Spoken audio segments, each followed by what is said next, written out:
अस्सलाम वालेकुम दोस्तों, आज हम एक ऐसे मुल्क की बात करने जा रहे हैं जहां हर मुसलमान जाने की ख्वाहिश रखता है। ऐसा मुल्क जो दुनिया में मुसलमानों के लिए सबसे ज़्यादा मुक़द्दस सरज़मीन है। जी हाँ दोस्तों, आज हम बात करने जा रहे हैं सऊदी अरेबिया की। आज हम आपको इसके वो मुक़द्दस मकामात दिखाएंगे जो सऊदीया ने इस टाइम पर बिल्कुल ख़त्म कर दिए हैं। सऊदीया पूरी दुनिया को कैसा प्रोजेक्ट देने जा रहा है जिससे वो दुबई से भी आगे निकल जाएगा। मदीना शरीफ और मक्का शरीफ की आपको कुछ ज़ियारतें दिखाएंगे जिसके बाद आप ज़रूर जाने पर मजबूर हो जाएंगे। दोस्तों, आज की वीडियो हर मुसलमान के लिए बहुत अहम होने वाली है, प्लीज़ वीडियो को पूरा देखिएगा। उससे पहले हमारी एक छोटी सी गुजारिश है कि चैनल को सब्सक्राइब कर दीजिए और बेल आइकन को लाजमी दबा दीजिए ताकि ऐसी हर आने वाली वीडियो आप तक बहुत जल्द पहुंच सके। चलो दोस्तों, आइए अपना आगाज़ शुरू करते हैं।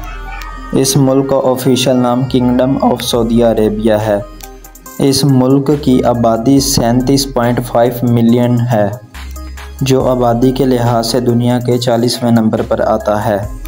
इस मुल्क का कुल रकबा 21 लाख मुरब्बा किलोमीटर है, जो रकबे के लिहाज से दुनिया के 13वें नंबर पर आता है।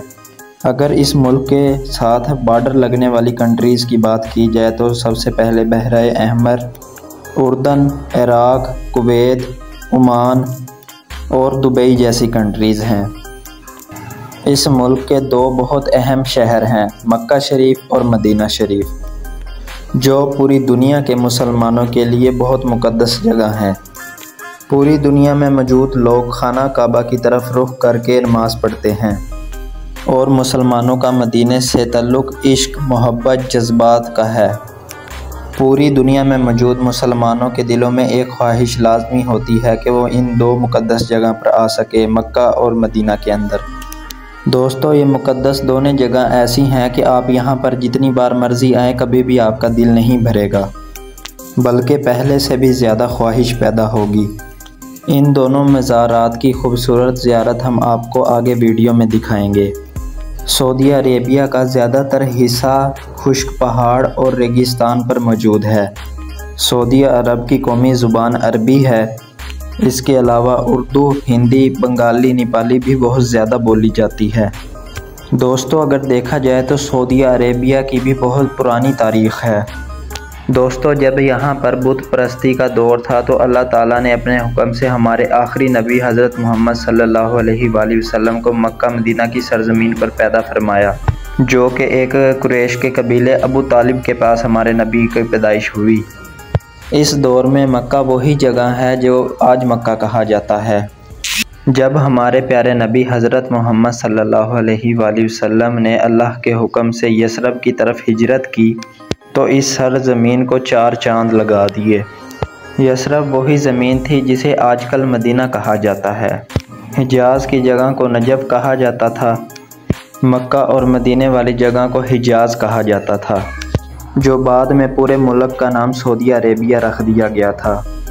सऊदी अरब एक वाहिद मुल्क है जिसका नाम एक वज़ीर आज़म के नाम से रखा गया था, जिसका नाम मोहम्मद बिन सऊद था। ये तमाम इलाका सल्तनत उस्मानिया के अंडर आता था, लेकिन सल्तनत उस्मानिया के ज़वाल के बाद ये सऊद फैमिली के पास कबीला आ गया था। आज इस ख़ानदान की तादाद 25,000 के करीब है। 1920 के दौरान तुर्की और सऊदीया में अमन का मुआहिदा हुआ।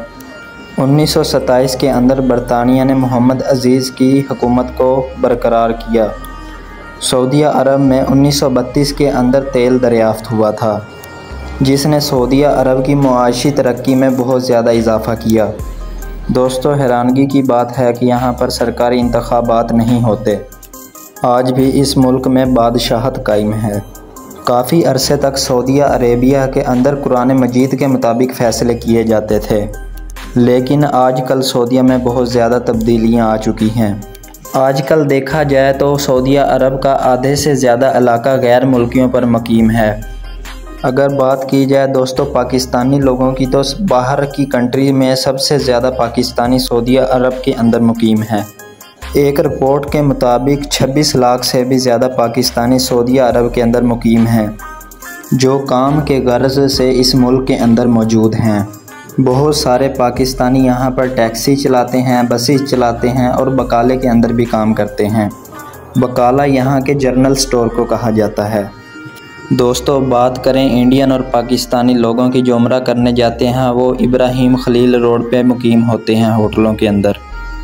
अरब के इर्द गिर्द जो जितने भी होटल हैं वो सब 5 स्टार होटल हैं, जिनका एक दिन का किराया 700 रियाल से लेकर 1100 रियाल तक है, जिसमें सबसे ज़्यादा फेमस क्लॉक टावर है। इस टावर से जितनी भी कमाई आती है वो हरम शरीफ के लिए सर्व कर दी जाती है। हरम के अंदर सबसे मशहूर शॉप दाऊद बिन है, जहां आपको खाने पीने की चीज़ें बासको आराम मिल जाती हैं, जैसे खजूर, पानी वगैरह। ये स्टोर क्लॉक टावर के अंदर भी मौजूद है और मक्का टावर के अंदर भी मौजूद है। दोस्तों, आपने अलबैक का नाम तो सुना होगा। दोस्तों, इस पर सबसे ज़्यादा रश होता है क्योंकि एक तो ये काफ़ी ज़्यादा सस्ता है और इसके खानों का जायका पाकिस्तानी इंडियन रेसिपीज़ जैसा होता है। दोस्तों, आप लोग जब भी सफ़ा मरवा की तरफ जाएं तो हमारे प्यारे नबी हज़रत मोहम्मद सल्लल्लाहु अलैहि वसल्लम की रिहाइश गाह का मज़ारा ज़रूर देखिएगा, जो अब एक लाइब्रेरी में तब्दील कर दी गई है। मदीना शरीफ में भी बहुत सारी ज़ियारतें मौजूद हैं। मदीना शरीफ के अंदर आपको जो होटल हैं वो एक जितने ही नज़र आएंगे, कोई बिल्डिंग छोटी या बड़ी नहीं होगी, जिनका एक दिन का किराया 900 रियाल से लेकर 1100 रियाल तक है। ये जो गलियां और घर आप देख रहे हैं, ये हमारे प्यारे नबी हज़रत मोहम्मद सल्लल्लाहु अलैहि वसल्लम के दौर के हैं माशाअल्लाह, जहां हज़रत मोहम्मद सल्लल्लाहु अलैहि वसल्लम के कई फैमिली मेंबर रहा करते थे। लेकिन हमारे लिए एक अफसोस की बात है कि सऊदी अरब अब इन मकामात को ख़त्म करता जा रहा है।